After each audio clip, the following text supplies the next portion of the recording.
మీకు నేను ఒక రహస్యం చెప్తాను. నేను ఆశ్చర్యపోయాను. తూర్పుగోదావరి జిల్లాలో మల్లవరం అని ఒక క్షేత్రం ఉంది.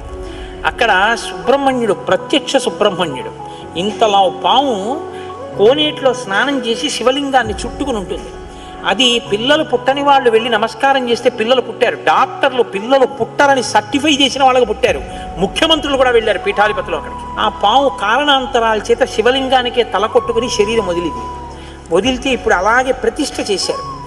అక్కడ నేను ఆశ్చర్యపోయింది ఏంటంటే, నాకు ఆ దేవస్థానం ధర్మకర్త ఒక ఆయన వచ్చి ఒకసారి ఓ మాట చెప్పారు. బిడ్డలు పుట్టరు అని డాక్టర్లు చెప్పేసినటువంటి వాళ్ళు సుబ్రహ్మణ్య షష్ఠి నాడు ఈ దేవాలయం వెనకాల పడుకుంటారు, వచ్చి బోర్లా పడుకుంటారు ఆడవాళ్ళు. వాళ్ళకి కునుకు పడుతుంది, కునుకు పడ్డాక లేపేస్తాం.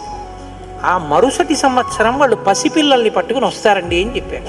నాకు అపనమ్మకం కాదు, చూడాలనిపించింది. కాకినాడ నుంచి చాలా మందిని కలిసి సుబ్రహ్మణ్య భుజంగ స్తోత్రం చేశారు శంకర భగవత్పాదులు.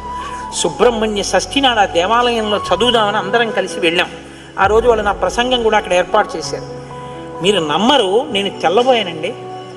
ఎంతంత సంపన్న కుటుంబాల వాళ్ళు బిడ్డలు పుట్టరు అని బెంగ పెట్టుకున్న తల్లులు సంటి పిల్లలతో ఎంతో సంతోషంగా వచ్చి ఆయనకి నమస్కారం చేసుకుని, అబద్ధం కాదు, నేను ఎంతో మందిని అక్కడ అడిగాను, ఏమమ్మా మీకు ఈయన వలనే కలిగిందా సంతానం అని. ఖచ్చితంగా మేము ఆయన వలనే ఈ అనుగ్రహాన్ని పొందామని, ఆ అదృష్టాన్ని పొందారు.